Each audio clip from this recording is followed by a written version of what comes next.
It happened in another world, but it might as well have happened in ours. It was inhabited by creatures so similar to us that we might as well call them humans. This world was divided into many different kingdoms, cities, and tribes. As is usually the case, they went to war with each other from time to time. It was treated as a normal part of life. No one felt any remorse about attacking and robbing neighbors. Members of each nation were taking care to be strong, to defend themselves against enemy attacks and to be able to invade some foreigners from time to time and enrich themselves at their expense. The best warriors and leaders were universally respected. The atrocities of war were limited only by honorary rules, such as do not betray your allies, do not start a war on holy days, do not murder children. Not all rulers recognized these laws, and even fewer cared that soldiers always obeyed them. Until one day, there appeared a person who questioned this state of affairs. No one knew what tribe she came from. She did not use any name other than Archpriestess. A young woman in white robes walked among the people, spreading a message of peace. She said she came on behalf of the goddess she called simply Mother. She talked about an ideal society in which everyone is the child of the same parent, and brothers and sisters never fight each other, never hurt each other. They love and help each other. They do not live in fear of their neighbors because they know they can trust them. Instead of wasting their strength on stealing each other's wealth, they simply work together to ensure that everyone has as much of it as possible. Most people would probably treat Archpriestess as a mad woman, preaching a vision detached from life, but she had evidence to support her mission. Her hands had the power to heal. She healed people of diseases and wounds. She helped everyone who asked her for help, and she told each such person about her bright vision. Some were only interested in the treatment of the body itself, and they accepted it, treating the necessity of listening to the dreamer's gibberish as a price for the service. They shrugged and went back to their existence of constant fighting. But many allowed the words to reach their souls. A community of people who wanted to try a new way of life was created around the Archpriestess. They built a small temple for the Mother. Worshippers' huts began to appear around it. Gradually, the village began to turn into a city, and then more settlements were established in the area. They were led by women who considered themselves disciples of the Archpriestess. Although they did not have her healing powers, they could spread her message and good works, collect donations from the rich and give them to the poor, so that no one would have to struggle for existence. The king of the land where this cult began to develop was not pleased.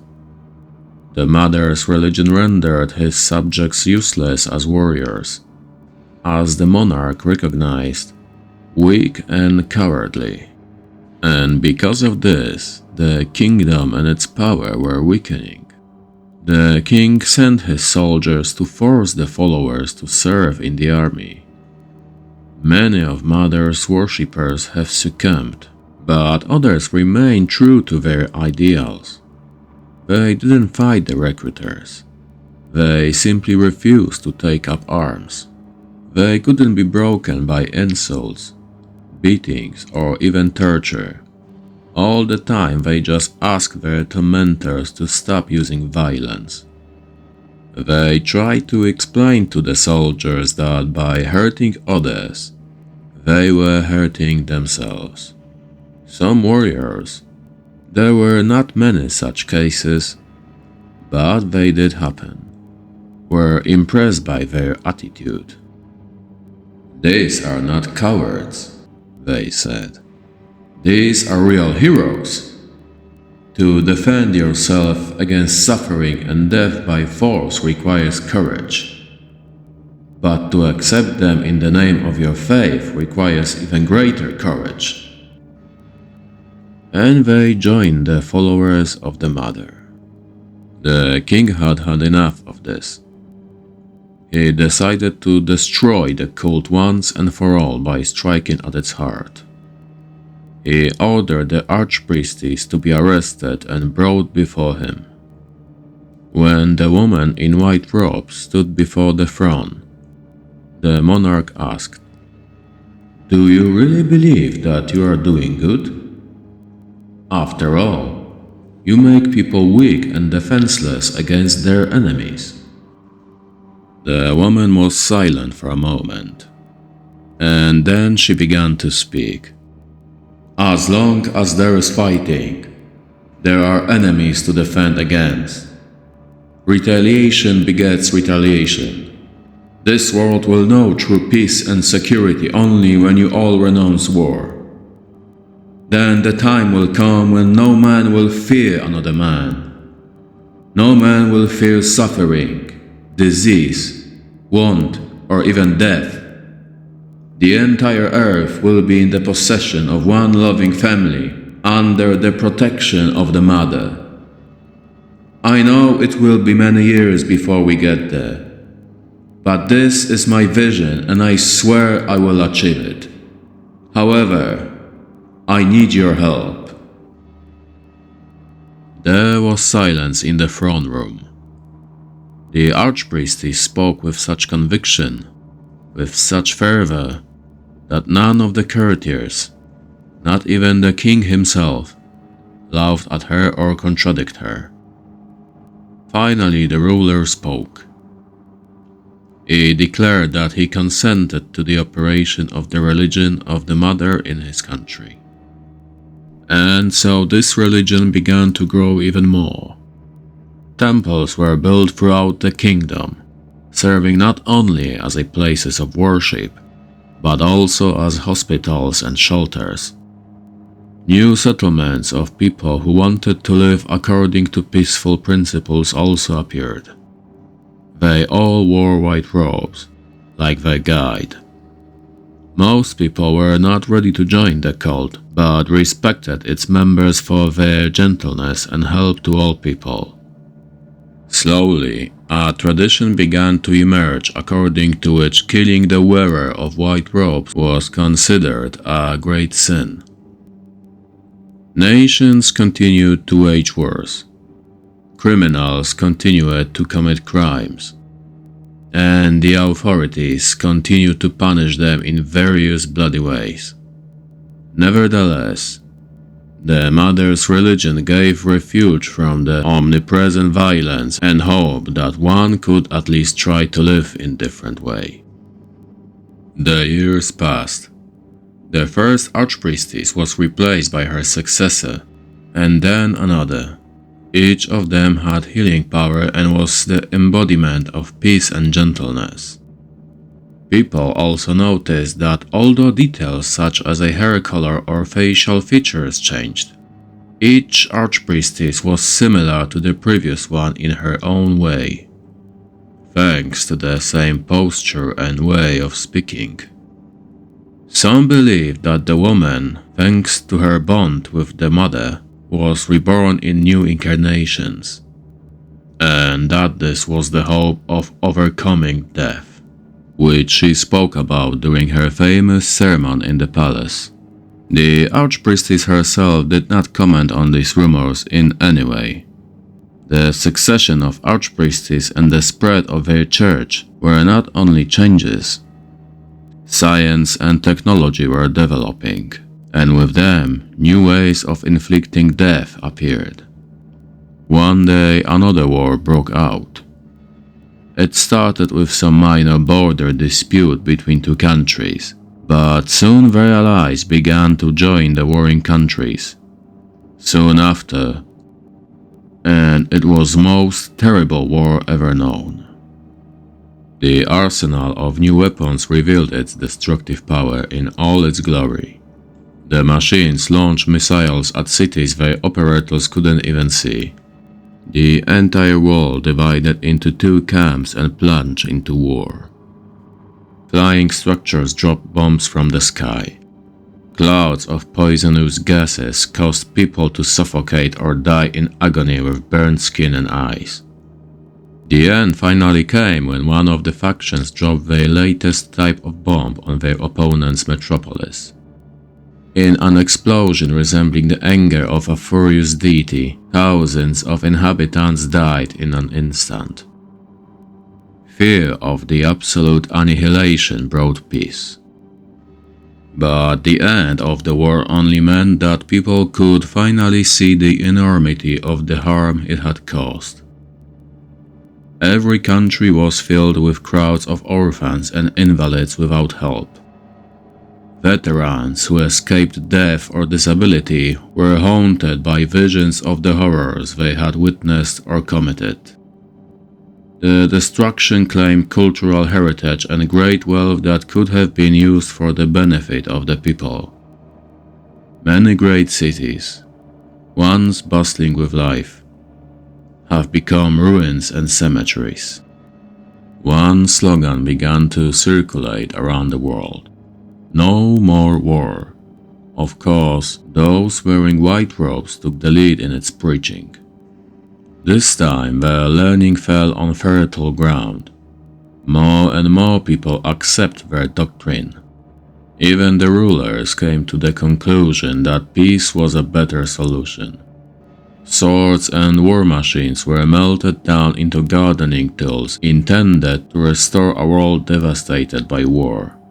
People could engage in useful and enjoyable activities instead of wasting time and energy on a constant arms race. They achieved a level of development they had never dreamed of before, and created miracles of art and science. After a few generations, the war came to be treated only as a nightmare of the past. Some even question whether there had ever really been a time when people murdered each other in such a cruel way. How could the ancestors be so bloodthirsty? And so stupid? Finally, the day came when current archpriestess declared that the world was ready for the suffering of humanity to finally end, and for one family to rule over it. On this occasion, she announced a day of great celebration. Crowds gathered in front of cathedral, standing in the same place where the first primitive chapel in honor of Great Mother was once built.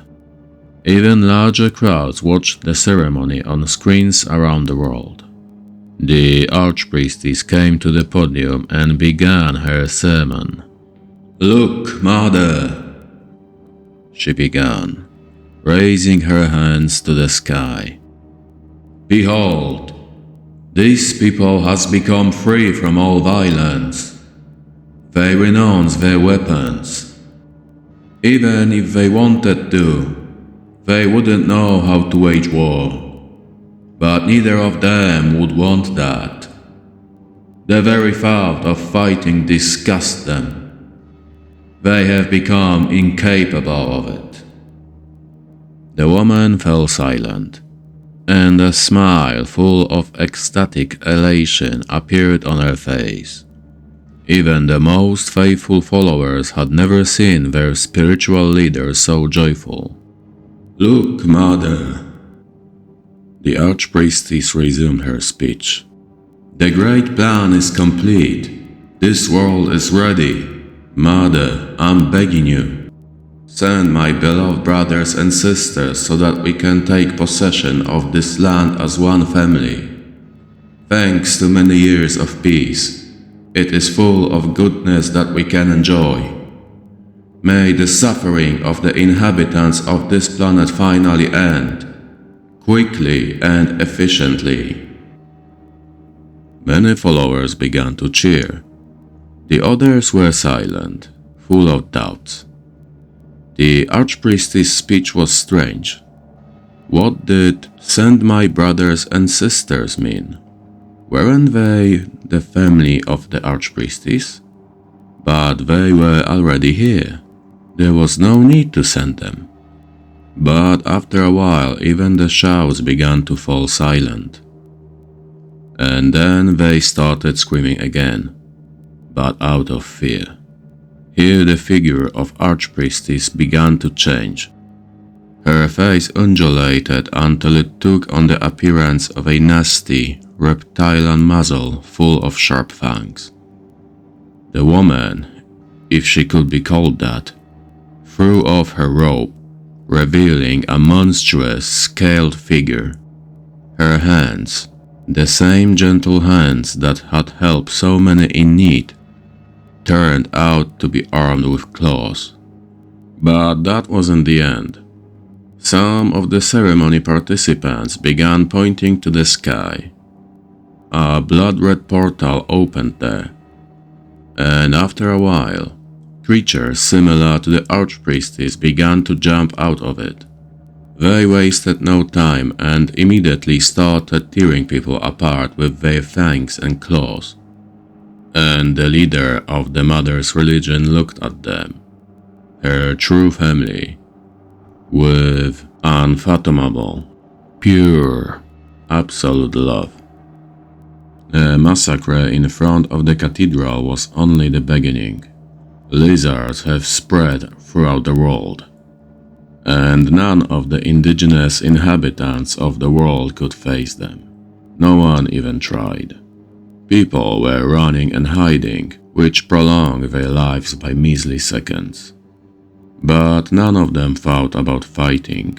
Therefore, the conquest was completed within a month. And it happened as the archpriestess promised. The suffering of humanity has finally ended. None of the humans were afraid of death anymore. And one loving family took over the prosperous, beautiful land. Brothers and sisters, true children of the Mother.